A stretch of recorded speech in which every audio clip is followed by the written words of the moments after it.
buscar San Lucas, capítulo 23, versículo 32 al 49. Llevaban también con él a otros dos que eran malhechores para ser muertos. Y cuando llegaron al lugar llamado de la Calavera, le crucificaron allí a los malhechores, uno a la derecha y otro a la izquierda. Y Jesús decía: Padre, perdónalos porque no saben lo que hacen. Y repartieron entre sí sus vestidos y echando suertes. Y el pueblo estaba mirando, y aún los gobernantes se burlaban de él, diciendo: a otros salvó, sálvese a sí mismo, si este es el Cristo, el escogido de Dios. Los soldados también le escarnecían, y acercándose y presentándole vinagre, y diciendo: si tú eres el rey de los judíos, sálvate a ti mismo. Había también sobre él un título escrito con letras griegas, latinas y hebreas: este es el rey de los judíos. Y uno de los malhechores que estaban colgados le injuriaba, diciendo: si tú eres el Cristo, sálvate a ti mismo y a nosotros. Respondiendo el otro, le respondió diciendo: ¿ni aún temes tú a Dios, estando en la misma condenación? Nosotros, a la verdad, justamente padecemos, porque recibimos lo que merecieron nuestros hechos, mas este ningún mal hizo.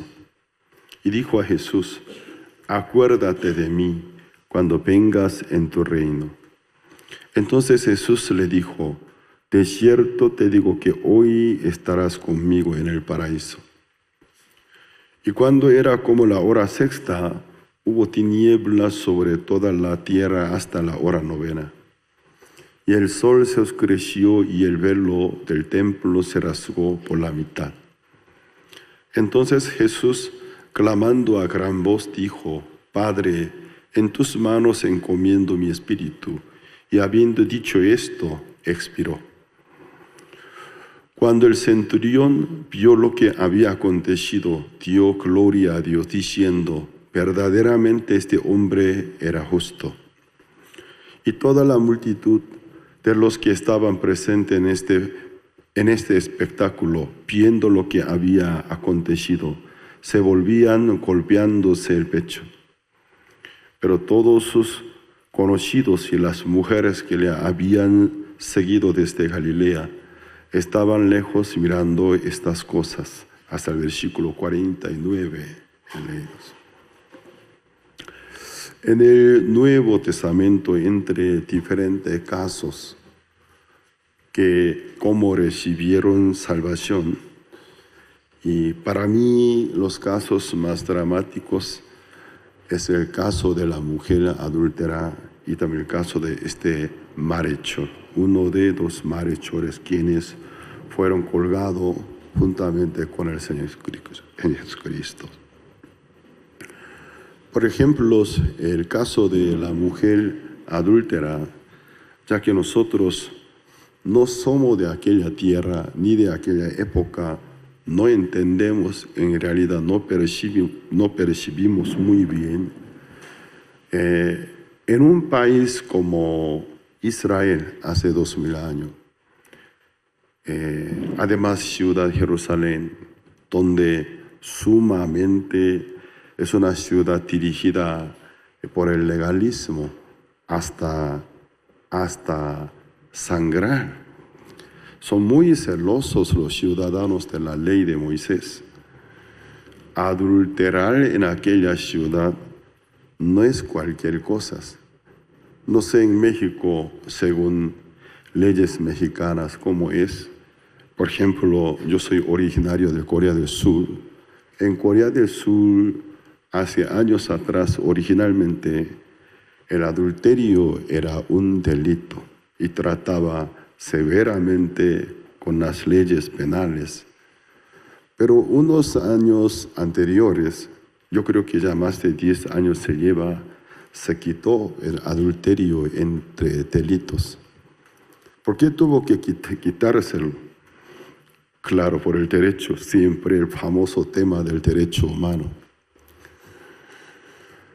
Y en realidad no por el derecho humano, sino por el aumento de adulterio, ya no pudo castigarlo más. Porque si tratara de castigar por adulterar, ¿cuánta persona debería meter en la cárcel? Yo no sé aquí en México, leyes penales, el adulterio es cómo es tratado, yo no sé muy bien. Pero Israel es un país dirigido por la ley de Moisés. ¿Cómo trata el adulterio? Uno de delitos más severos tratados. ¿Cuál es su castigo? Rapidación. En vivo, rapidándolo quita la vida. Yo tuve la oportunidad de poder ver por medio de vía de televisión cómo es rapidación. Cuando yo estaba en Perú, de vez en cuando, luego de comer la comida, ya tengo costumbre bien puntuales, la hora de comer, el desayuno en mi familia, 7 de la mañana, el almuerzo, o sea, la comida a 12 y medio del día, la cena 6 de la noche. ¿Qué pasa? Entonces, luego de comer la comida, como la 1, en diferentes canales, televisoras del Perú, en aquel tiempo yo era misionero en Perú, se transmitían noticieros del mediodía. No todos los días, pero tenía costumbre a veces prender al televisor y ver el noticiero, porque siendo misionero de aquel país, a veces no estaba tan entendido de todo lo que estaba sucediendo para saber lo que sucede en el país. Justo cuando prendió el televisor, al principio yo no percaté de qué estaba tratando, porque estaba pasando el noticiero supuestamente como un reportaje documental, pero filmado desde una larga distancia con zoom. Tal vez por el miedo, el camarógrafo no pudo acercarse. Desde lejos también se veía desde un lugar alto de algún edificio, tal vez por la ventana de una habitación del hotel. Entonces, estaba tomado desde la distancia, era un parque y la gente, toda la gente era morena. Entonces me dio a entender, tal vez un país del continente de África, pero un país islámico. ¿Y qué pasa? Mucha gente estaba alterada en el parque, hacía ruidos, gritabas. Luego llegó un camión cargado, llena de piedras. Luego descargaba a un sitio. Aún yo no entendí qué está sucediendo, es una huelga, una manifestación, ¿qué pasa? Y luego, entre muchas personas, algunas personas estaban trayendo una pareja, un hombre y una mujer, de la manera muy forzada, y arrastrándolo traía, y 2 personas aventaron en el piso, y luego la multitud rodeó a ellos. Ahí yo entendí, al lado de montones de piedra. Esa es la ejecución. Esa es la famosa ejecución de rapidación. Seguramente son adúlteros. Y llamó mi atención porque tenía el conocimiento por la Biblia, y algunos países como Israel, aparte de Israel, países islámicos del mundo islámico, ellos severamente manejan este asunto con la ley de Moisés. Supuestamente unos testigos se pararon, primero uno por uno, un hombre se paró delante de aquella pareja que ya estaban tirados en el piso. Entonces, con su dedo índice, pero no se escucha nada, porque que la toma fue tomada desde muy lejos. Entonces, acusaba algo supuestamente, y luego otra persona tras otra persona. Luego inició la ejecución.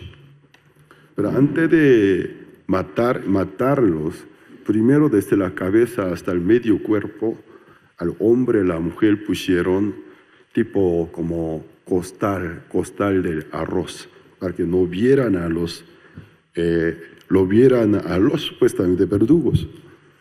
Y luego la piedra no era una piedra menuda pequeña, supuestamente era así. Entonces cada persona se acercaba como a 1 metro de pareja, con toda su fuerza aventaba la piedra. ¿Y qué pasa? El hombre, se puede decir, tuvo suerte, porque después de 1, 3, 4 golpes exactos a su cabeza, el cuerpo completo cayó, pero ya no hubo más reacción. Tal vez por el golpe entró en el estado del coma, pero tuvo suerte, porque sobre su cuerpo seguían cayendo piedras. Seguramente, mientras tanto quedó en estado del coma, perdió su vida. Pero ¿qué pasa? Qué pobrecita la mujer. A la mujer la gente tiraba, pero ella no se caía. Entonces, por cada golpe, supuestamente se brincaba de su lugar. Pero ya que estaba amarrada, no podía pararse, pero de rodillas se brincaba del lugar. Luego se cayó su cuerpo, seguía tirando piedras. ¿Y qué pasa? Aunque la toma es tomada desde la distancia, se veía mancha de sangre, se estaba manchando. El cuerpo convulsionaba de dolor. Yo me quedé muy asustado porque tenía conocimiento bíblico, pero nunca imaginé el grado de la crueldad tan cruel.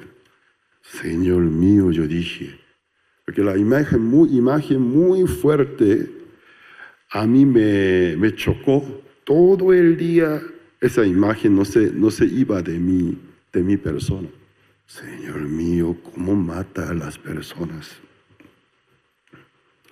Más adelante pude ver una película basada de una historia real. También es un país islámico, cómo ejecutaba la mujer adúltera. Entonces, y me daba conocimientos el mundo legalista, cómo ejecuta a los adúlteros. Primero, sus propios hijos muy pequeños tienen que maldecir a la madre adúltera. Entonces, acercarse y decirles: nunca tuve mamá, yo nunca te conocí, yo nunca tuve mamá. Ignora. Y luego siguen mismos padres.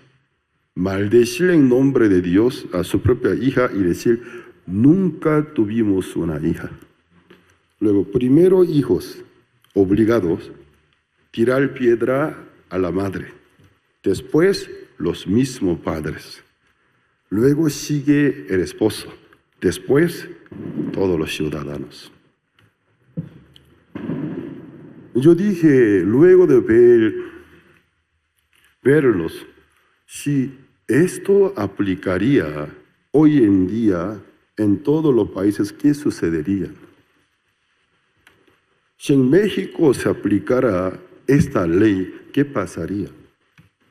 Día y noche nosotros en noticieros veremos noticia tan fuerte de la ejecución.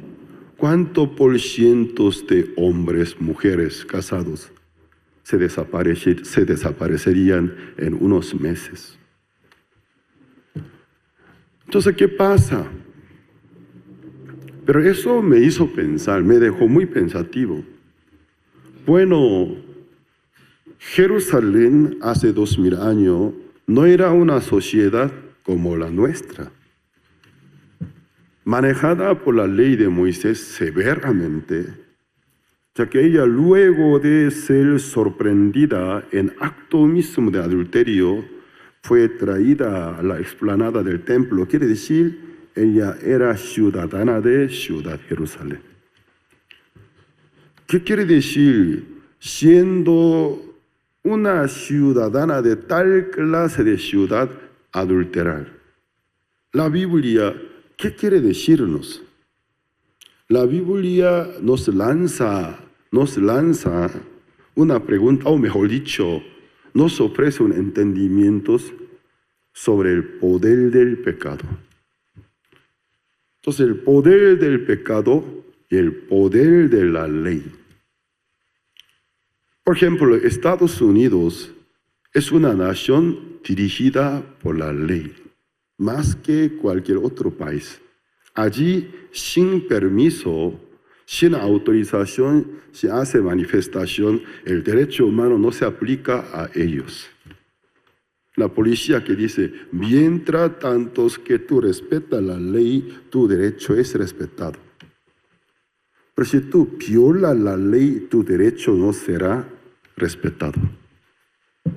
Y supuestamente a las niñas, a las mujeres manifestantes, tira al piso que los policías de volumen muy grande, rudos, al momento de aventar al piso, se fractura su pierna y brazo, pero no se compadece. Es una nación sumamente dirigida por la ley. Creo que por una razón de tantas nacionalidades, tantas culturas. Si la ley no fuera respetada, no habría la manera de tomar el control. Entonces, a propósito, el gobierno da autoridad a quienes ejecuta leyes para que todo el pueblo los tema, los respete. Tal vez esa sería una estrategia. Pero nosotros tenemos que pensar un poco el poder de la ley, el poder del pecado. Nosotros, si la ley y el pecado ponemos en una pelea, ¿cuál ganaría? ¿Cuál saldría como ganador? Creemos la ley. No, la ley siempre pierde. Porque el poder del pecado es casi invencible. Si alguien diría en esta mañana, yo no pequé algún pecado, tan grave pecado no pequé. Bueno, le felicito. Ha llevado buena vida. A la vez quisiera advertirle, ten cuidado. Tú menosprecia el pecado, pero tarde o temprano es cuestión del tiempo, verá el pecado con cuánto poder te puede destrozar. El pecado es invisible, ni siquiera se puede tocar, pero tiene gran poder. Entonces la historia de la mujer adúltera nos lanza esa enseñanza, el poder del pecado. Dios nunca ha dado la ley al pueblo santo y justo, sino a los transgresores, a los pecadores. Por lo tanto, por la ley nadie puede ser salvo. La ley no vivifica a nadie. La ley da una función, el conocimiento del pecado. La ley en sí es santa, en sí es espiritual, pero la ley no nos puede salvar. ¿Por qué? Siendo transgresores, siendo pecadores. O sea, quisiera decir, estando ya hundido en el pecado, Dios nos mandó la ley. Aunque la ley, al leer letras de la ley, perfectas, bonitas, hermosas, nosotros queremos cumplirla. El querer es una cosa, el hacer es otra cosa. nosotros tenemos el querer la ley, el querer el bien. Si eso tenemos, pero la Biblia dice, pero no tenemos el hacer. Solo tenemos el querer. Pero mucha gente, por tener el querer el bien, se cree que eres bueno. Pero un poco nosotros tenemos que razonar bien. Como supuestamente una fórmula de matemática. Lógicamente pensar, ¿por qué yo quiero el bien? ¿Por qué tanto quiero el bien? Lo recomiendo. ¿Por qué? Según nuestra naturaleza, nos gusta el pecado. Por eso quiero el pecado. Pero si hacer el pecado para mí fuera una rutina, ni siquiera lo desearía. Porque de la forma natural estaría haciéndolos. ¿Por qué lo queremos? ¿Por qué lo recomendamos? ¿Por qué lo enseñamos la importancia de hacer el bien a nuestros hijos? Entonces, ya nos da una respuesta. ¿Por qué ustedes son malos? Ustedes son encantadores del pecado. Alguien diría, no me gusta el pecado. Bueno, ¿por qué entonces ve telenovela? ¿Por qué ve película? Toda clase de obra, de telenovela, película, cuyo contenido, pecados. Si fuera una obra que no contenga nada del pecado, nadie lo ve. Porque se siente aburrido. Ay, yo no quiero ver. ¿Y por qué hasta algunas mujeres que se ven más virtuosas, tanto le gusta telenovela de una relación triangular? ¿Tanto le gusta? En el fondo de su corazón le gusta ese romance. Le gusta. Por diferentes razones no lo ejerce nada más. Pero según la naturaleza le encanta, aparte de su esposo, tener algún amante. Su natural, aunque haga o no lo haga, tiene inclinación, le encanta. Por eso con gusto ve tal clase de telenovela y película. Un día, el pastor Oxupar, el pastor fundador de nuestra misión, él es un gran viajero. Él viaja mucho internacionalmente. Él tiene diferentes tarjetas de millas de aerolínea de Korean Airlines. Hace más de 10 años, él ya superó más de 1 millón. Él es miembro de 1 millón de millas, pero otras tarjetas también. Entonces, él viaja mucho. Una de personas que en este siglo, aparte de los pilotos de aviones que manejan el avión, él viaja mucho. Entonces, un día en un viaje, él vio una película, era Titanic. Creo que esa película algo inspiró a él. Entonces, el pastor, en el culto dominical de la iglesia central, mencionó de la película de Titanic. Yo en este viaje he visto, que ya que la Biblia, en el avión leo la Biblia, descanso y a veces veo alguna película. Vi una película, he oído mucho de esa película, pero se lo vi. Luego él daba su comentario sobre la película de Titanic. Esta película fomenta a los casados del mundo entero tener ganas de hacer una aventura, tener una relación de romance. El pastor Oxupar decía, entonces el esposo de la protagonista, una de protagonista, es un hombre empresario, pero una persona para poder llegar hasta estatura en una sociedad no puede ser tan tonto, no puede ser tan necio. Para subirse hasta el nivel, tiene que ser una persona bien preparada. Pero el productor de la película, ¿cómo lo presenta? como un hombre necio, tonto, incapaz.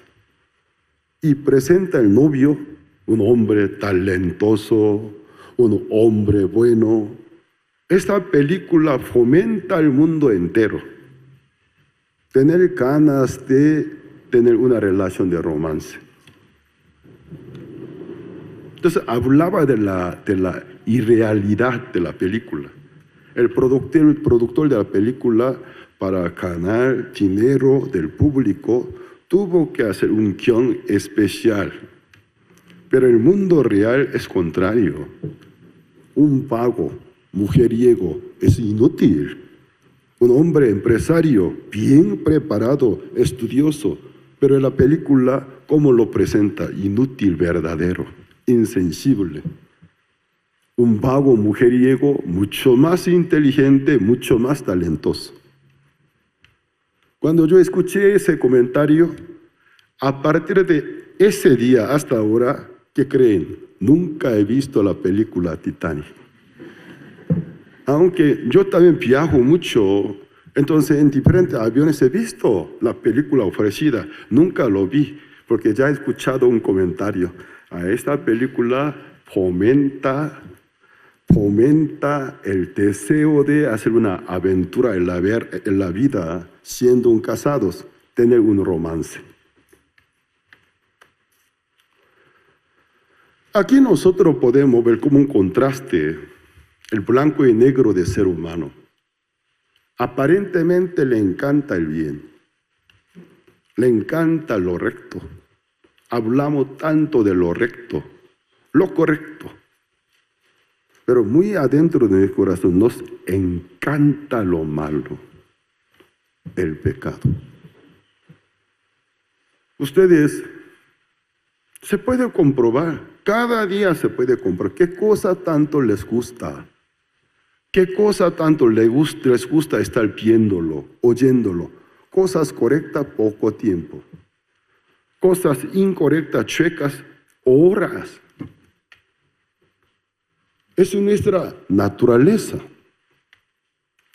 La Biblia nos enseña el poder del pecado. Tengan mucho cuidado con lo que están viendo ustedes. Aunque somos muy débiles, pero hasta en el ver, en el oír lo malo, pero diciendo que eso nada es grave, solo un pasatiempo, si ni siquiera esto viera, ¿qué cosa podría haber que todo el mundo está así?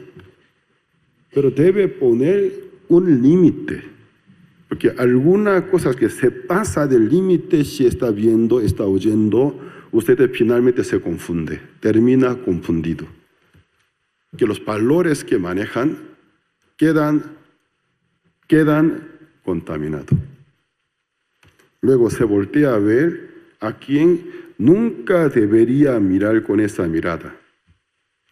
Comienza a ver a esa persona con esa mirada 100% y pervertidas, 100% pecaminos. ¿Eso por qué sucede? Lleva una vida desprotegida. Cualquier cosa está viendo, cualquier cosa está oyendo. La Biblia habla el poder del pecado. Por eso el adúltero, seguramente siendo ciudadana de Ciudad Jerusalén, muchas veces haya intentado para dejarlo. No quería hacerlo. Pero ¿qué pasa? Seguía haciéndolo. ¿Qué quiere decir? El poder del pecado prevalecía, la voluntad de ella, el miedo a la ley. Finalmente fue sorprendida en el acto mismo. Entonces, ese punto es muy importante. Yo también, siendo pastor, trato mucho de dirigir a los hermanos buenos casos, malos casos, a veces caído en algunos errores, pero pude aprender algo de psicología. Una persona errada, en el acto mismo ser sorprendida, luego de mucho tiempo ser sorprendida, totalmente diferente. Después de mucho tiempo que logró ocultarlo, cuando llega a ser descubierto,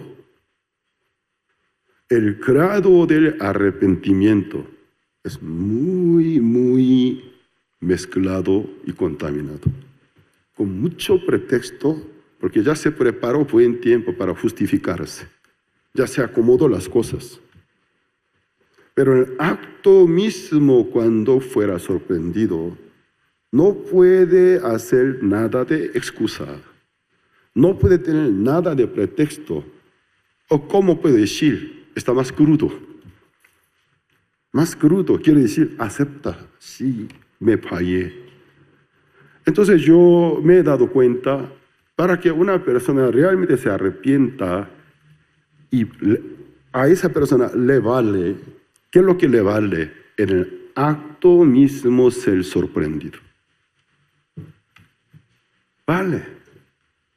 En el acto mismo ser descubierto. Y vale. Porque aún está crudo la realidad. Siente. Eso le ayuda para arrepentirse.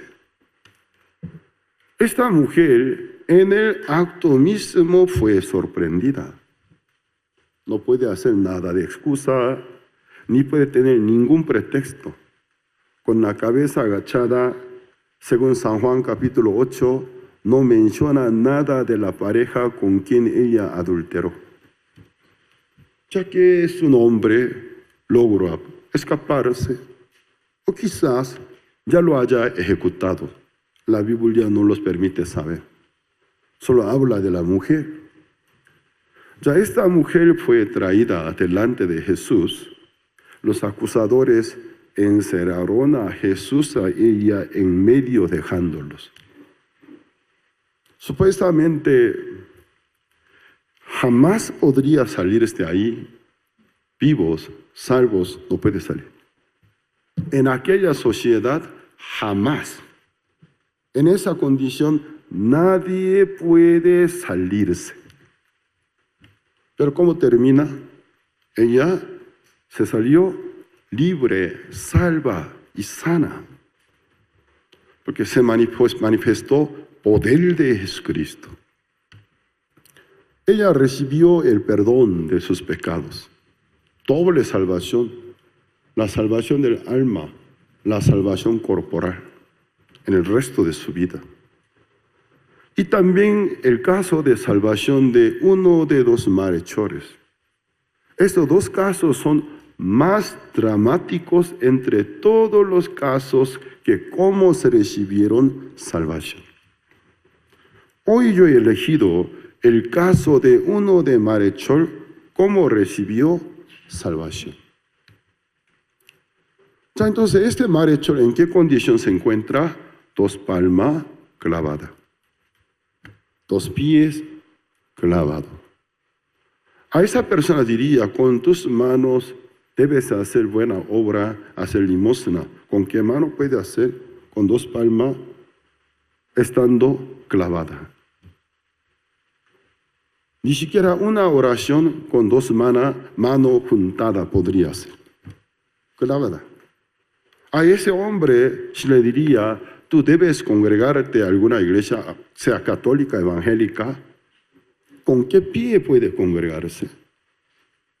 Está en una condición totalmente impotente, imposible.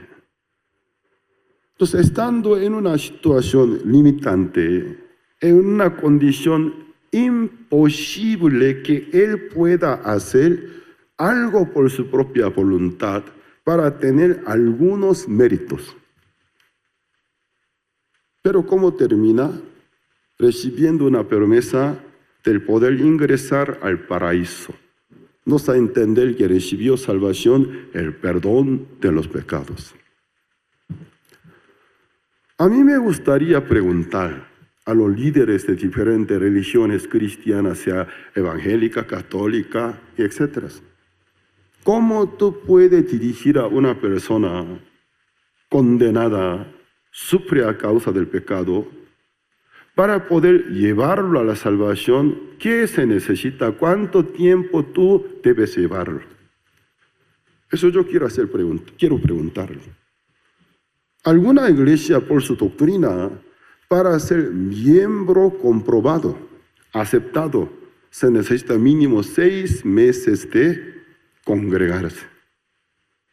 Luego puede tener condición, derecho de poder recibir bautizo. Si fuera así, este malhechor queda fuera de la salvación. Si alguna iglesia dijera, para poder ser salvo, tú tienes que hacer por lo menos aquellos. Este hombre totalmente es un caso de la excepción. Nada puede hacer. Ustedes seguramente por la influencia de tanta religiosidad, supongo que haya oído cuál lado de malhechor fue salvo, del lado derecho. Pero lean bien los 4 libros de Evangelio, de ningún libro menciona de cuál lado fue salvo.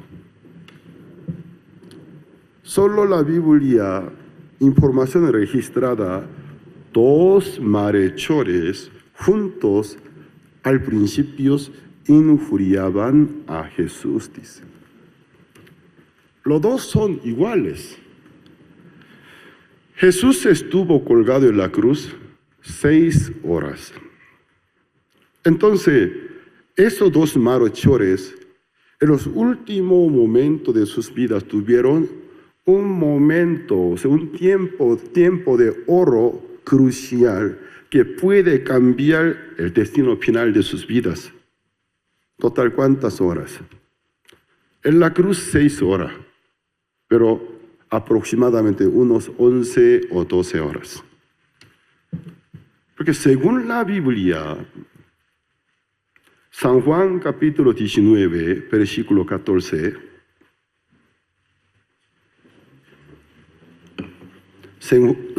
San Juan capítulo 19, versículo 14, era la preparación de la Pascua como la hora sexta.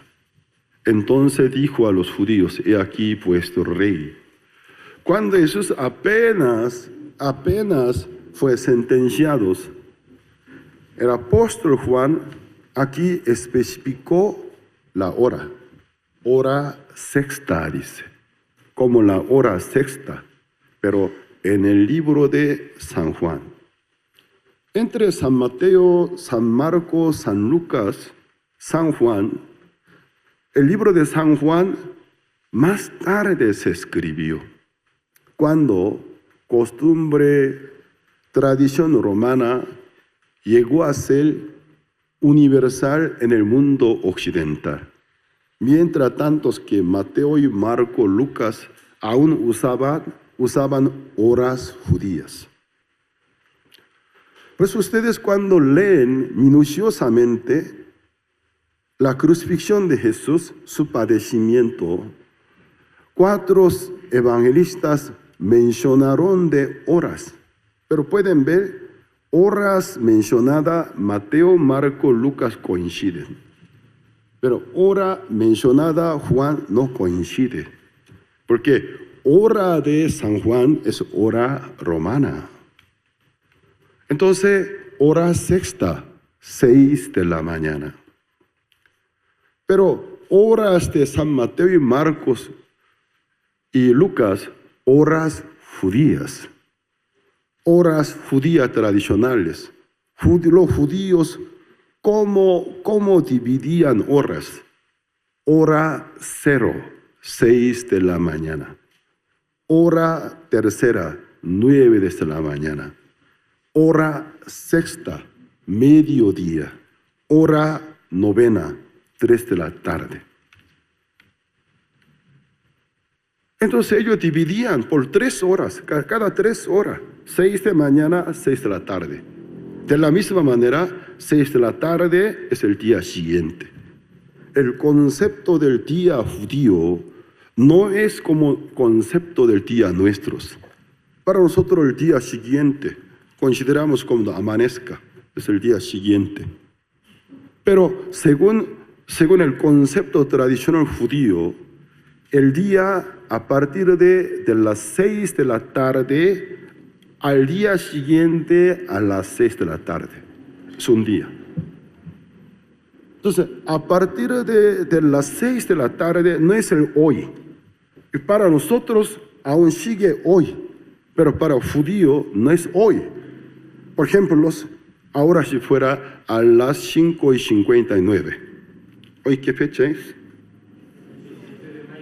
18. O sea, según nuestro concepto, y ahora si fueran a las 5:59, yo puedo decir, ahora el día 18, casi 6 de la tarde. Pero los judíos cuando llega 6 horas de la tarde, nunca dice el día 18. Hoy, ¿en qué fecha estamos? Hace un minuto, 18 y ahora 19. Ese es el concepto del día de los judíos. ¿Y qué pasa? Jesús, en el día de la preparación de Pascua, fue sacrificado. Ya, según hora judía, según un calendario bíblico, ¿qué fecha es la Pascua? ¿Qué fecha es la Pascua según el calendario bíblico? ¿Por qué yo digo bíblico? Porque el judío maneja 2 calendarios, ahora sí 3 calendarios. Calendario gregoriano, universal, nuestros. Pero antiguamente los judíos usaban 2 calendarios.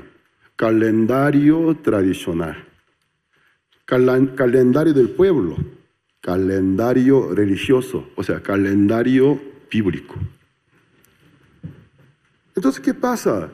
Según el calendario bíblico inició del libro de Éxodo capítulo 12. A partir del día de Pascua, este mes os será el primer mes. Dios mandó que aplicara un nuevo calendario. Pero eso tiene un mensaje, porque la Pascua, símbolo de la salvación, ¿qué quiere decir? Antes de la salvación, nuestra vida del tiempo pasado Dios no toma en cuenta. A partir del día en que recibe la salvación, Dios comienza a tomar en cuenta. Entonces, ¿qué pasa? En el libro de Éxodo capítulo 12 nace el calendario bíblico. Entonces, la Pascua, según el calendario bíblico, el día 15, a medianoche del primer mes. Entonces, el día 15, aquí nosotros tenemos que jugar un poco. Para ellos, ¿desde cuándo es el día 15? Desde las 6 de la tarde, según nuestro concepto del día 14. ¿Me hago entender, no? A partir de las 6 de la tarde es el día 15. Entonces, medianoche del día 15, para nosotros, medianoche del día 15 para el día 14, para el día 15. Pero para judíos, a medianoche del día 15, para nosotros, medianoche del día 14. Pero para ellos ya es el día siguiente. ¿Me hago entender? ¿Es difícil? No sé, bueno. Entonces, a medianoche del día 15 es Pascua. Entonces, ¿qué día sería el día de preparación del Pascua? 14. El día 14, ¿desde cuándo inicia? A las 6 de la tarde del día anterior, hasta el presente día. Ya entonces, Jesucristo, ¿cuándo celebró la Pascua? El día 14, en la noche. En la noche, en el aposento de Marcos. Y luego de celebrar la Pascua, porque la fiesta de la Pascua, una de principal sombra del sacrificio de Cristo, que es el Cordero de Dios, que quita el pecado del mundo. Entonces, un día, supuestamente el día del Señor, pero de sombra y modelo. Pero aquí, el verdadero Cordero, tanto quiso celebrar. A su discípulo él mismo dio a entender, yo soy el Cordero de la Pascua. Entonces, juntamente con el día de Pascua inicia fiesta de los panes sin levadura. Durante 7 días comer pan sin levadura y carne del cordero, pero sin excepción, sea de parte que a mí no me gusta todo comerlos. Entonces Jesús repartió el pan sin levadura. Les enseñó, este pan, símbolo de mi cuerpo. El vino, símbolo de mi sangre. Con la sangre del cordero se pintaba el marco de cada casa. Entonces, el cordero de la Pascua era mi símbolo, mi modelo, soy el verdadero. El día 14 en la noche, él celebró la Pascua. Luego de terminar la ceremonia, él se fue al monte Olival conforme a su costumbre. En la madrugada, Judas Iscariote lo traicionó. Entonces los soldados del sumo sacerdote lo detuvieron. Esa hora la Biblia no nos habla bien claro. A partir de a medianoche, 1, 3, 4 de la madrugada. Jesús fue llevado al concilio, o sea, concilio de Sanedrín, el parlamento de los judíos. Allí puede realizar juicio, hasta puede sentenciar, pero no tiene autoridad para ejecutarla. Solo puede sentenciar. Los sumos sacerdotes en Sanedrín le sentenciaron de la muerte. Pero ya que no tienen autoridad, porque en aquella época Judea era colonia romana, pudieron sentenciarlos y dieron la sentencia de la muerte, pero no tienen autoridad para ejecutarla. Por eso tuvieron que entregarlo al palacio del gobernador Poncio Pilato. Ya aquí dice que cuando terminó juicio era hora sexta, pero es hora de San Juan, hora romana. Entonces, según hora judía, hora 0, pero según hora romana, hora sexta, 6 de la mañana. Ya entonces Jesús fue traído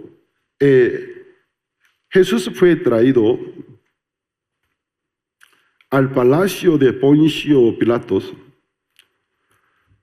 supongamos a las 4 de la madrugada. Ya entonces Jesús, si hubiera llegado a la celda que hay en el palacio del gobernador Poncio Pilato a las 4 de la madrugada, ya que Jesús fue clavado en la cruz a la hora 9 según hora romana, pero según hora judía a la hora 3.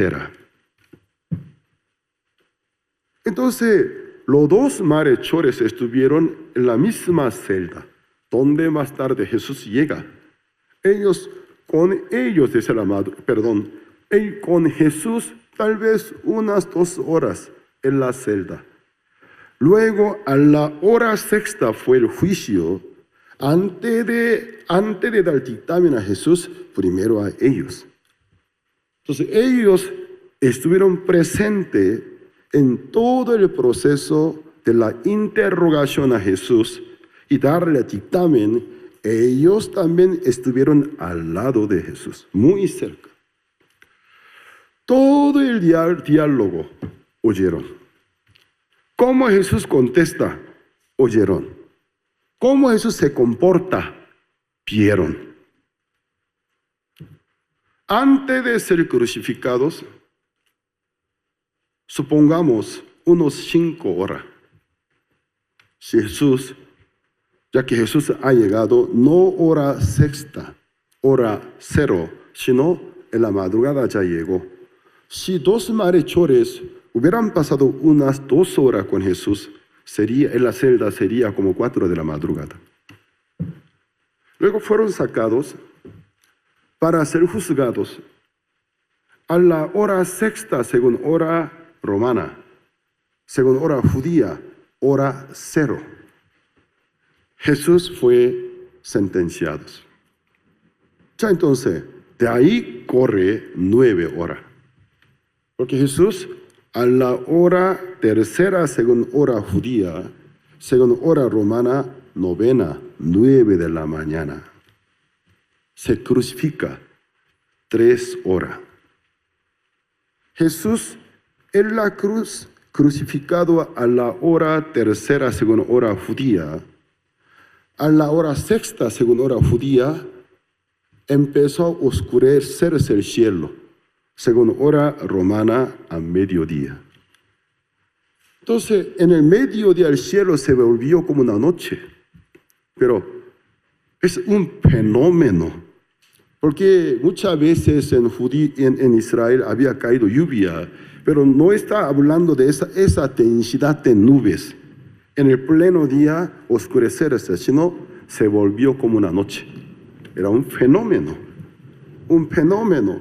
Entonces todo el mundo temía, ¿qué pasa? Oscuro.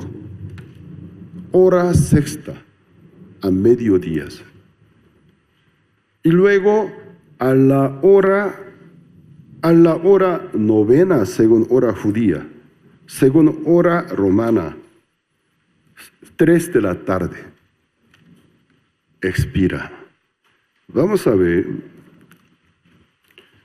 el libro de San Marcos, capítulo 15, versículos 24 y 25. Tal vez algunos se sentirán un poco confundidos, porque simultáneamente estoy mencionando de 2 conceptos de hora. Hora judía, hora romana, pero no tiene por qué confundirse, porque los judíos manejan el día por 12 horas, pero 12 horas divide por cada 3 horas. 6 de la mañana, hora 0. 9 de la mañana, tercera. 12 del día, sexta. 3 de la tarde, novena. Pero romano como nosotros, 24 horas. Entonces, hora sexta romana, igual que nosotros, 6 de la mañana. Si lo aplicaría a la hora judía, hora sexta, 6 de la mañana, hora 0. ¿Me hago entender? Una sencilla matemática. Entonces, si eso no lo que ustedes no se entienden, me da a entender que no son tan buenos con los números, con matemática. Entonces aquí que dice San Marcos capítulo 15, versículos 24 y 25. Cuando le hubieron crucificado, repartieron entre sí sus vestidos, echando suerte sobre ellos para ver qué se llevaría cada uno. En la hora tercera, cuando le crucificaron, ya aquí Marcos especificó a qué hora Jesús fue crucificado. A la hora tercera. Entonces, según hora judía, a las 6 de la mañana nuestras, hora 0. Hora tercera, 9 de la mañana. Pero según el libro de San Juan, donde se aplicó hora romana, en la hora sexta fue sentenciado, 6 de la mañana. Entonces, hora tercera para hora romana sería las 9 de la mañana. Siguiente, 33. Mismo capítulo, versículo 33. Cuando vino la hora sexta, ¿qué horas son? Hora sexta judía, según hora romana, ¿qué horas son? A mediodía, 12 del día. Hubo tinieblas sobre toda la tierra, hasta la novena. Entonces, hasta 3 de la tarde. Pero la densidad de tiniebla, no como la oscuridad cuando se nubla el cielo, sino era un fenómeno. Siguiente. Y a la hora novena, ya que San Marcos, hora judía. Si lo convertiría en la hora romana, 3 de la tarde. ¿Me hago entender? Entonces, a la hora novena, Jesús clamó a gran voz, diciendo, Eloi, Eloi, lama sabactani, que traducido es, Dios mío, ¿por qué me has desamparado? Y luego expira. Según los testimonios de 4 libros de evangelios, nos permite saber los últimos tiempos, últimas horas de oro de Jesucristo. 9 horas. Desde la sentencia, 3 horas. Fue la hora de ser torturada, latigada, azotada, escupida, pateada. Luego la hora de llevarse la cruz hasta Monte Calavera, Calvario, Gólgota. Entonces, 3 horas de tortura. Entonces, según tradición de aquella época, 39 veces de azotados. Pero el azote, látigo que romano usaba, son de 12 ramas del cuero que tiene 3 pedazos de hueso y también 39 bolas metálicas. Con esto, cuando 39 veces latiga a una persona, en muchos casos el culpable no llegaba a ser crucificado, ahí mismo se moría. Porque aquella bola tenía forma de garra. Entonces, al momento de golpearlos, imagínense, entonces la punta del cuero tiene huesos, luego 39 bolas, tiene forma de garra. Al momento de golpear, por la ley de gravedad, se agarra a su costilla y todo el cuerpo. Al momento de jalarlos, arranca tejido del cuerpo. ¿Y qué pasa? No solamente arranca, rasga ligamentos y tendones. Entonces, 39 veces este golpe. Otros malhechores no recibieron ese golpe, solo Jesús. Entonces, a peores criminales aplicaba eso. Considerado Jesús es uno de peor criminal. ¿Qué pasa? Al momento de jalar acá el látigo, luego de unos 10, 20 veces, tal vez desde atrás, los soldados, los verdugos pudieron ver costilla de Jesús. Ya se veían costilla de Jesús, porque tejido todo rasgado, piel ya toda abierta. Podía ver hasta su órgano. 3 horas. No tenía condición para poder cargarse de la cruz. Él le obligó. Llegó a la cruz. 2 malhechores, ellos no fueron latigados. Estaban presentes. Entonces ellos tuvieron más de 9 horas conjunto al lado de Jesucristo. Cada respiración, cada grito, cada contestación de Jesús pudieron oír. ¿Desde cuándo ellos fueron crucificados? 6 horas. Los 2 malhechores ambos lados de Jesús. Pero ¿qué pasa? Un hombre crucificado ya no tiene a quién temer. ¿Por qué? Ya no hay más oportunidad. Aunque la vida aún está en el cuerpo, pero en algún sentido ya está ejecutado. ¿A qué autoridad temería?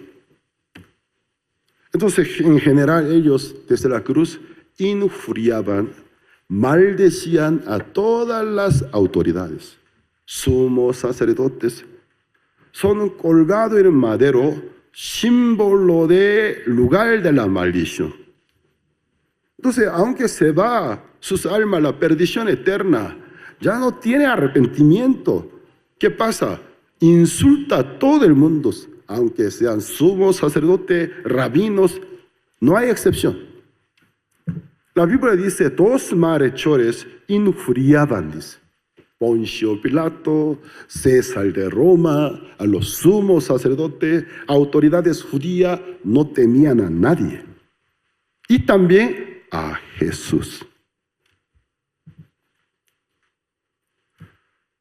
No sabemos cuánto tiempo pasaron así, pero desde un momento que no se puede identificar, el mar echó de un lado, pero la Biblia nunca nos especifica de cuál lado.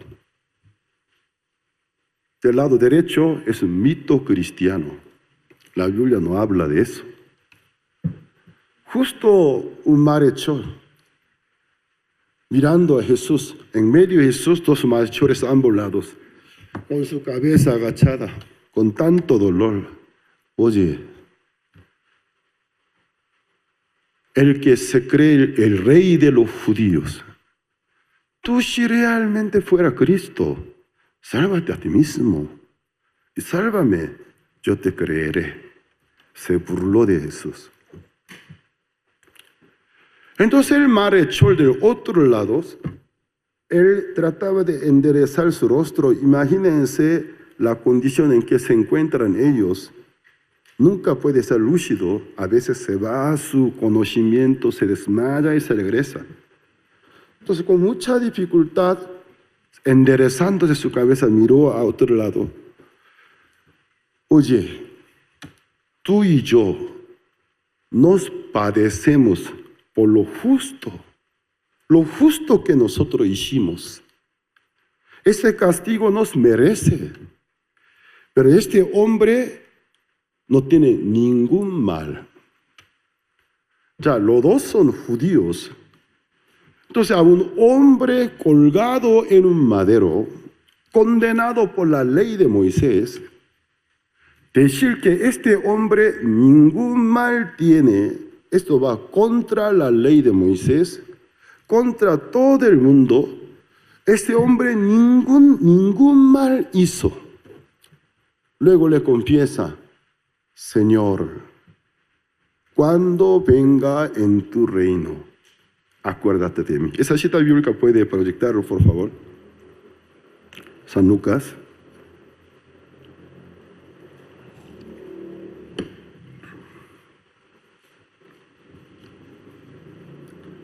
Y dijo a Jesús, versículo 41 primero, nosotros a la verdad justamente padecemos, porque recibimos lo que merecieron nuestros hechos. Ya, él se reconoce, él es un pecador. Mas ningún mal hizo. Ya, esta confesión no es una confesión de casualidad. Entonces dijo, este hombre ningún mal hizo. Este malhechor, juntamente con el otro, horas juntos se llevan con Jesús desde la celda. Nunca de la boca de Jesús oyó maldecir a alguien, quejarse de alguna persona, injuriar a alguna persona. Cuando Poncio Pilato lo interrogaba, ¿tú eres el rey de Israel? Entonces, ¿por qué tu nación, tu pueblo te traiciona? Mi reino no está aquí. Si mi reino estuviera aquí, ahora mis servidores me defenderían, me cuidarían. Luego Poncio Pilato le dijo, tú no sabes que yo tengo la autoridad de salvarte y matarte.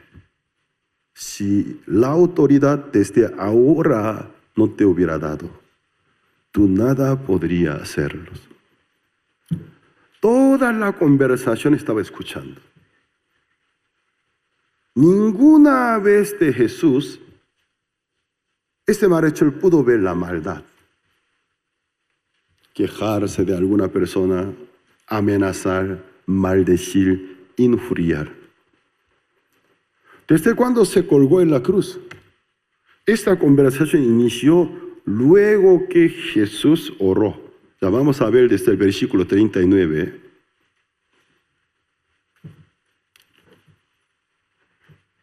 37, por favor. Diciendo, si tú eres el rey de los judíos, sálvate a ti mismo.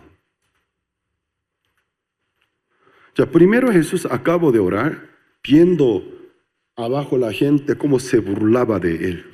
Injuriaban, Padre, perdónalos. Que hacen lo malo sin saberlo. Entonces, los dos malhechores oraron, Jesús orar por los pecadores. ¿Quién en este momento es el momento de enfrentar con toda la verdad nuestra? Nada de falsedad, nada de hipocresía. Falsedad es la falsedad, la hipocresía, cuando tengamos un poco de interés que aprovechar. Pero una persona en esta situación solo se enfrenta con su verdad. Es un momento muy veraz porque nada de hipocresía, nada de falsedad, se enfrenta con su verdad.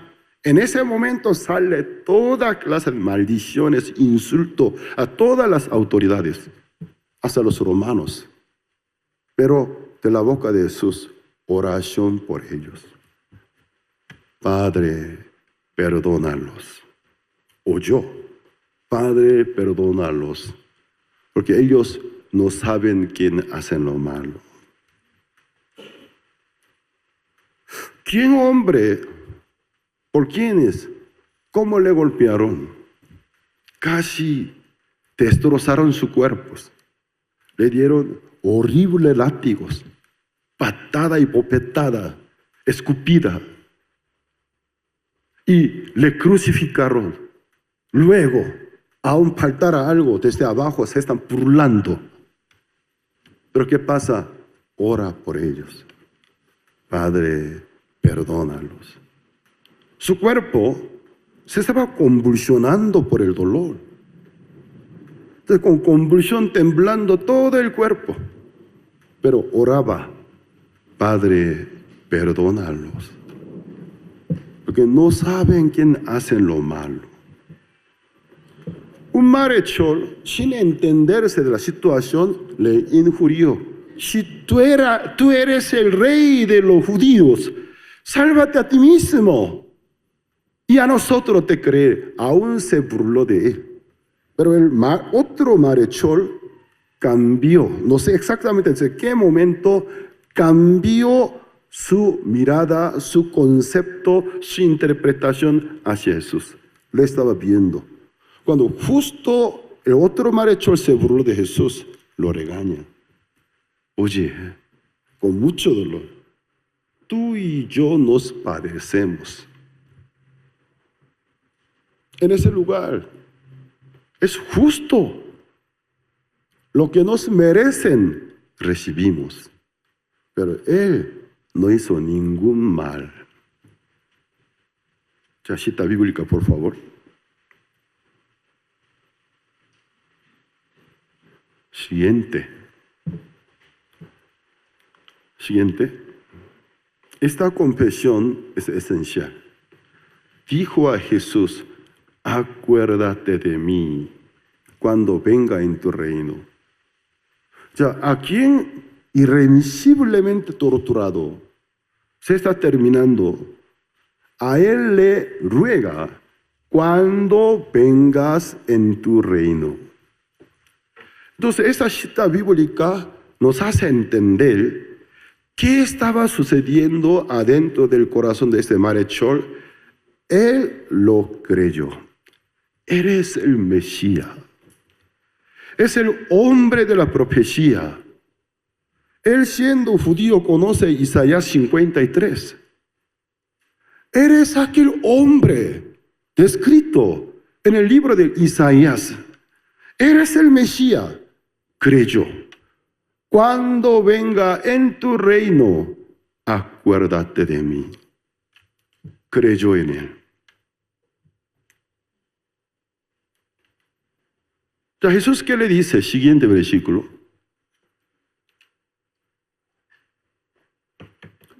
Nuestro hermoso y bendito es Cristo. No tenía lugar ni un poquito de lugar para acordarse de otra persona, compadecerse de otra persona, porque estaba en un extremo dolor. Pero se acuerda de él. Jesús le dijo, de cierto te digo que hoy estarás conmigo en el paraíso. Yo al contemplar bien en esto, siento el amor del Cristo. ¿Cuánto amó? Nos amó. Entonces Él ciertamente fue colgado por nuestra culpa y pecados. Aquel malhechor, hoy de cierto te digo, hoy tú estarás conmigo en el paraíso. Entonces esta historia nos describe un caso de salvación dramático, que es el más dramático de todo el Nuevo Testamento. Una persona que está en una condición que nada puede hacer, absolutamente nada. Nos enseña el modelo, un modelo de salvación, cómo se recibe la salvación. ¿Quién dice que tú ofrendarás todos los bienes tuyos, recibirás la salvación? ¿Quién dice, tú te comportarás excelente, tú salvarás tu alma? Eso no es bíblico. Este hombre nada pudo hacerse. Lo único que él hizo, no sabemos desde en qué momento, Dios le ayudó, abrió su mentalidad y se dio cuenta, de cierto eres el hombre de la profecía. Eres el hombre de la profecía. Eres el Mesías. Perfectamente coincide. Eres el Mesías. Él muere por mi pecado. Yo ante la vista humana me muero supuestamente por mi pecado. Pero ante la vista de Dios, yo no tengo pecado. Porque Él se colgó con mi pecado. Él lava mis culpas, Él lava mis pecados desde su corazón al momento de creer en el que le estaba sucediendo, la sangre que se estaba cubriendo el cuerpo de Cristo Jesús, pero efectuaba la conciencia de este malhechor, limpiando toda mancha, toda culpa. En Él estaba llegando la certeza del perdón de sus pecados por la sangre del Señor Jesucristo. Yo, ante la vista humana, soy pecador. Ante la vista humana, yo soy malhechor. Ante la vista humana, soy ejecutado por mis culpas.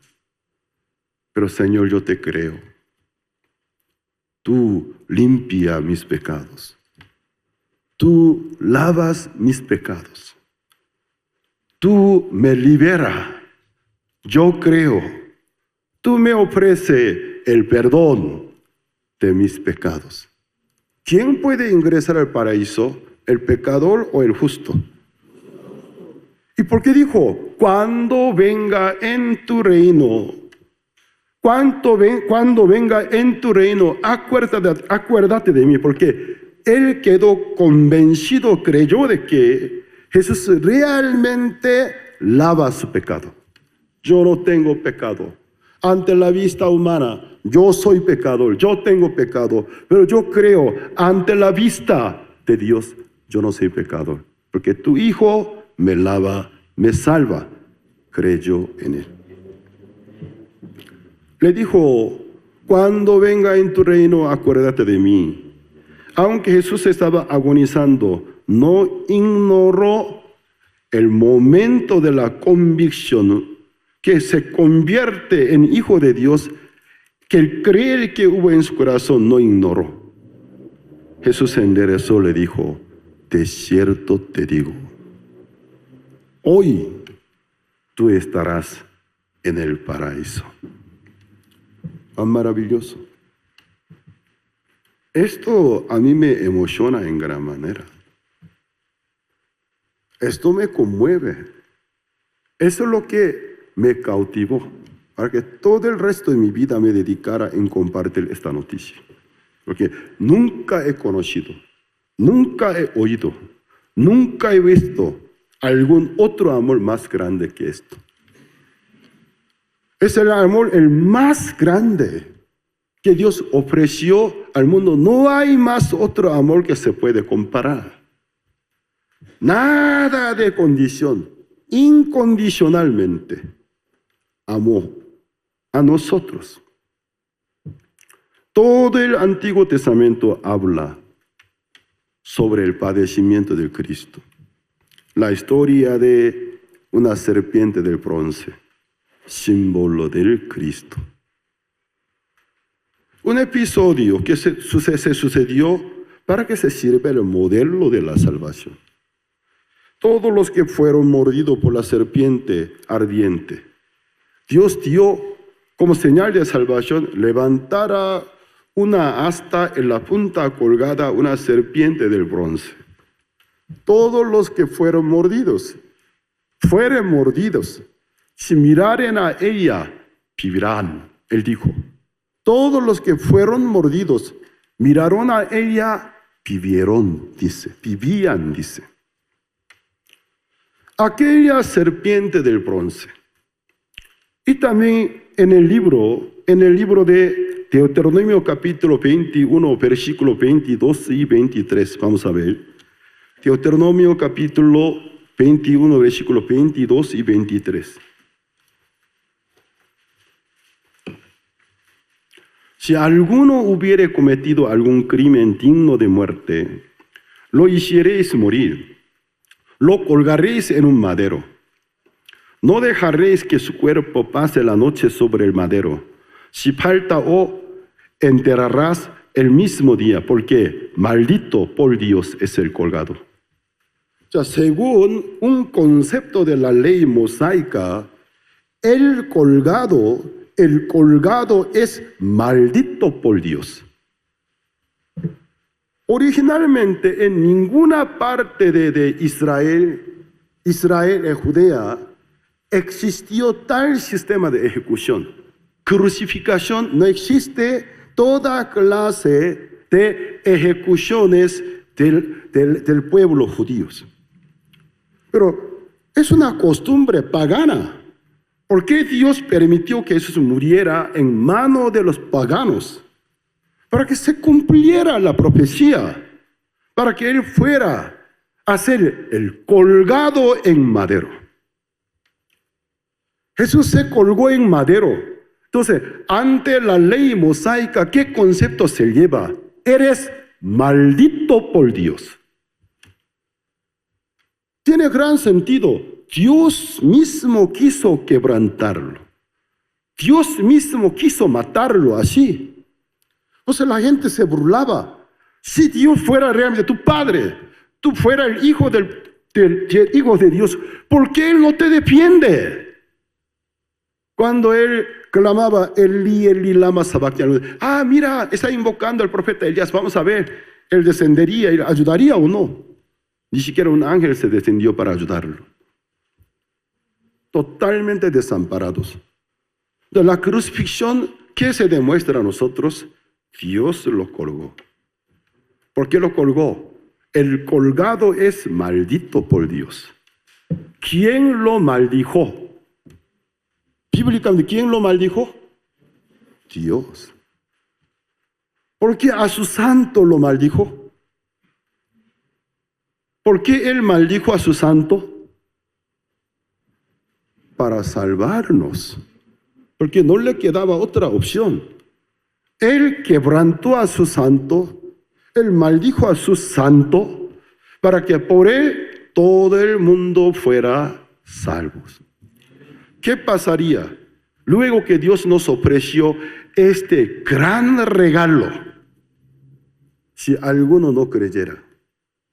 Dios, ¿cómo interpretaría? Burlarse de Dios. Tú estás burlándote de mí. Yo no te ofrecí un ángel. Yo no te ofrecí la vida de un arcángel. yo te ofrecí la vida de mi único hijo. Mi único hijo es mi clon. Yo te ofrecí mi único hijo. Lo maldije para ti y por ti. Pero tú todavía crees que eres pecador. Es una burla, una blasfemia para mí. El lugar que te corresponde, el lago del fuego eterno, dice.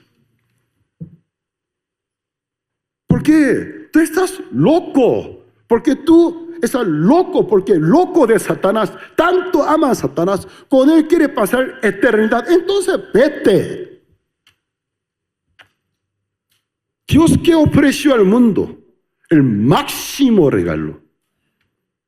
Él mismo maldijo a su santo por los otros. ¿Cómo podemos decir que aún no somos perdonados? ¿Cómo podemos decir que aún somos miserables pecadores? ¿Cómo podemos rechazarlos?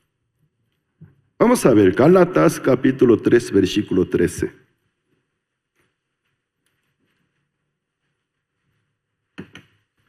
Gálatas capítulo 3, versículo 13. Cristo nos redimió de la maldición de la ley. O sea, ¿quién maldijo a Cristo? La ley. Pero la ley ¿de quién es? De Dios. Llega a ser que el mismo Dios lo maldijo, pero a través de su ley. Porque según la ley, ¿en qué consiste la justicia? La paga del pecado es la muerte. Cumplir la ley perfectamente es justicia, pero ningún hijo de Adán y Eva es capaz de poder cumplir toda la ley de Dios, porque desde cuando nacimiento nace con el pecado. Entonces la única opción para poder cumplir la ley de la ley, la justicia de la ley es la paga del pecado. Pero nosotros no podemos ofrecer la paga del pecado. ¿Por qué? ¿Quién debe ser paga? ¿Quién debe ser pago? El inocente, limpio. Pero ninguno de nosotros es inocente. Morirme para pagar la paga de mi pecado no sirve, porque yo no soy una ofrenda digna, porque yo soy pecador. Por eso, el Hijo de Dios vino en cuerpo y sangre sin pecado, para poder ser merecedor de ser el Cordero de Dios por los otros. Entonces, Él cargó el pecado nuestro. Entonces, ya que Él cargó el pecado nuestro, Él tuvo que pagar. En algún sentido, Él fue maldecido por la ley, desde cuando cargó el pecado del mundo. Pero ¿quién dio esta ley? Dios. Entonces, la ley lo maldijo, en algún sentido llega a ser Dios lo maldijo. Cristo nos redimió de la maldición de la ley, hecho por los otros maldición, porque está escrito: maldito todo el que es colgado en un madero. Cristo llegó a ser maldito por Dios para redimirnos. Yo creo que Cristo fue maldito por mí, ya que Él recibió maldición por mí. Yo creo, soy redimido. ¿Ustedes también creen? ¿Son redimidos? El ser redimido significa, la redención significa el pago del rescate. Cristo pagó el pago del rescate de sus almas para rescatar sus almas de mano de Satanás. Él no nos ha secuestrado, sino nos ha comprado con el precio.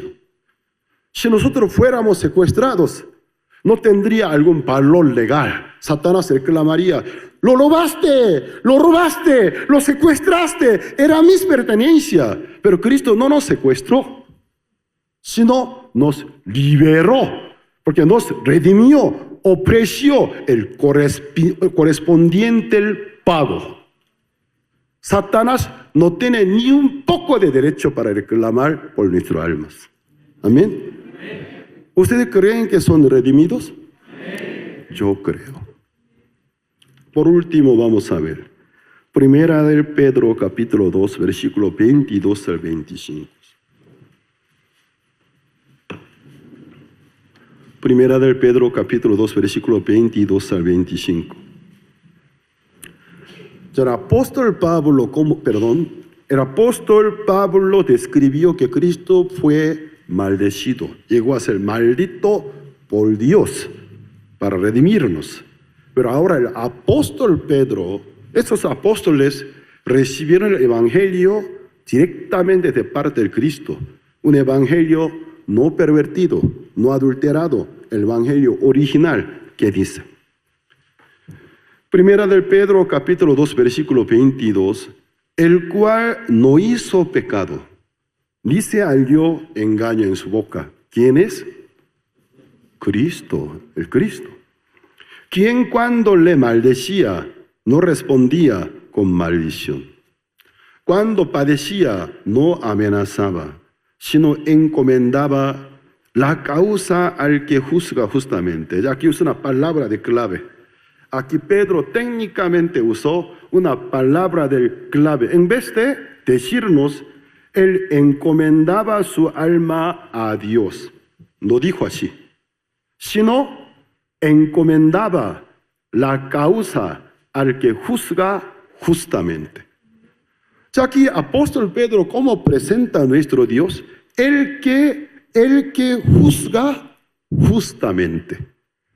¿Por qué Jesús pidió, Padre, perdónalos? O sea, no los condenara. No los condenara, no los juzgara. Perdónalos, porque no saben quién hace lo malo.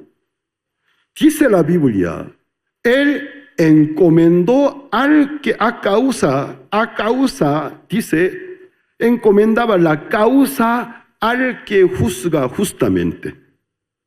Ya, Dios desde el cielo estaba viendo a Jesús colgado, es quien juzga justamente. Según Dios, cuando Jesús estaba colgado en la cruz, ¿dónde estaba el pecado del mundo? ¿Dónde estaba el pecado del mundo? En Cristo. Dios no puede culpar a aquellos verdugos, a aquellos asesinos. Dios no puede culpar a aquel malhechor, a una sola persona. Dios condena. ¿Quién es? Es el propio Hijo, el Cristo. Por eso Cristo, la causa del que juzga, justamente encomendaba. Padre, no los eche culpa, no los castigue, pero les merecen castigos. Originalmente les merecen horribles castigos. Pero Cristo oraba, encomendaba, no los castigue, no los culpen, no los condenen. ¿Por qué? Él encomendaba la causa al que juzga justamente. ¿Qué mensaje quiere transmitirnos? Ciertamente Él llevaba nuestro pecado en su cuerpo. Siguiente. ¿Quién llevó Él mismo nuestros pecados? Yo creo esta palabra. ¿Ustedes también? ¿Quién llevó Él mismo nuestros pecados? ¿En dónde? En su cuerpo. ¿A qué lugar? Sobre el madero. Yo creo, muchas personas lo saben, lo reciben contextualmente como una teoría. Así fue, soy pecador por mi culpa, yo soy pecador. Tal vez se muera, su cerebro tal vez iría al cielo, su alma al lugar más calentito de jacuzzi del lago eternos. En el cerebro entiende, La lógica, lógicamente entiende. Él llevó nuestro cuerpo, nuestro pecado en su cuerpo. Y sobre el madero lo sabe. Pero ¿qué pasa? No lo cree desde su conciencia. Por eso, ¿qué en su conciencia no les sucede? En la conciencia de ellos, el lavamiento de sus culpas no se sucede, porque el lavamiento de culpa en la conciencia, en el único momento cuando uno realmente se confía en su sangre derramada, cuando se deposita su fe, ¿qué sucede? En su conciencia, el lavamiento del pecado sucede. Amén. Los que tienen esta experiencia pueden cantar: la mancha de mis pecados, de mi corazón, se lavó. Puede cantar. Pero alguna persona, cuando lo quiere cantar, no quiere cantar. Suena bonito, pero porque no se identifica. En mi conciencia, las manchas aún están conmigo. La culpabilidad está conmigo. El peso de mi pecado como una tonelada. ¿Cuántas toneladas yo siento? Porque nunca en persona aceptó al Cristo en su conciencia, en su corazón. Entonces, el recibir la salvación no es memorizar un párrafo de ciencia y conocimiento que Cristo murió por tu culpa, sino aceptarlo en la conciencia, en el corazón. Ese es recibir la salvación. Eso es nacer de nuevo. ¿Ustedes lo creyeron? Yo lo creo. ¿Quién llevó el mismo nuestro pecado en su cuerpo sobre el madero? Para que nosotros, estando muertos a los pecados, para que entendamos, ya estamos muertos a los pecados, porque los pecados muertos son pagados. Estoy seguro, aquellos pecados son muertos, pagados por la muerte de Cristo. Ahora vivo a la justicia. Vivamos a la justicia. Amén. Yo no me creo pecador. Si humanamente alguien me preguntara, ¿tú eres pecador justo? Bueno, en el sentido humano te dijera, yo soy pecador. Sin alguna duda, soy pecador. Pero si tú a mí me preguntara, la fe en Cristo Jesús, yo no soy pecador. Soy justo, soy limpio. No estoy mintiendo, con mi conciencia limpia confieso delante de Dios. Soy limpio. ¿Usted también lo cree? No sean teóricos. No sean teóricos, sino físicos. Cristianos que realmente tienen convicción del perdón de los pecados, entonces son cristianos genuinos. Quien llevó él mismo nuestro pecado en su cuerpo sobre el madero, para que nosotros, estando muertos a los pecados, vivamos a la justicia. Yo vivo a la justicia. ¿Ustedes también? Yo el resto de mi vida no vivo para los pecados. Yo vivo a la justicia.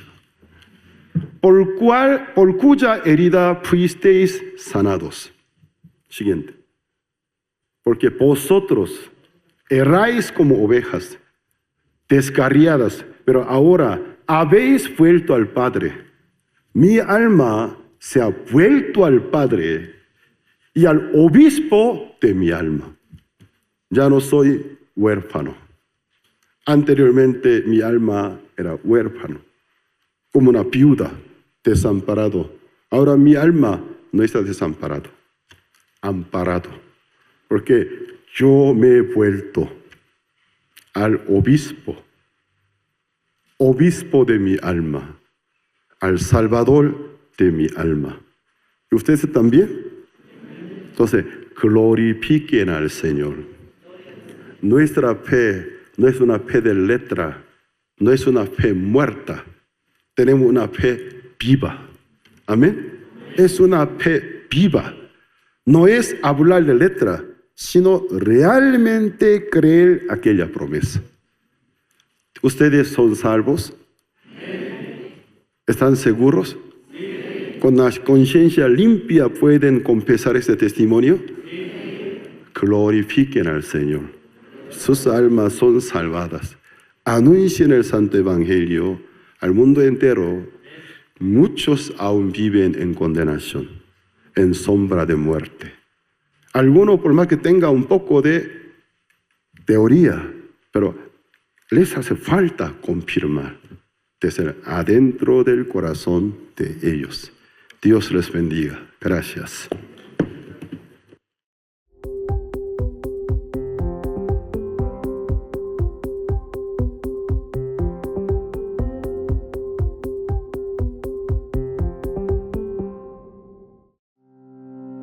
Escudriñando las Escrituras, aprendamos a profundidad sobre la vida de Jesucristo como un siervo incansable, el Hijo de Dios que vino a la tierra para cumplir la voluntad del Padre. El Evangelio de San Marcos narra de forma directa la predicación y los milagros de Cristo. Adentrémonos al estudio bíblico del Evangelio de San Marcos con el pastor Oxu Park. Jerusalén Radio es la emisora internacional online de Misión Buenas Nuevas. Es de fácil acceso ya que se encuentra en gran variedad de aplicaciones. Somos una radiodifusora digital cristiana que comparte el corazón de Dios, con programación variada y un equipo que trabaja para crear contenido de calidad. Innovando, creando, compartiendo y predicando la palabra de Dios. Tenemos como propósito esparcir el Evangelio a todas las personas hispanohablantes alrededor del mundo. Deseamos regalar a todos nuestros oyentes una forma diferente y accesible de acercarse a Dios. Jerusalén Radio, siempre contigo.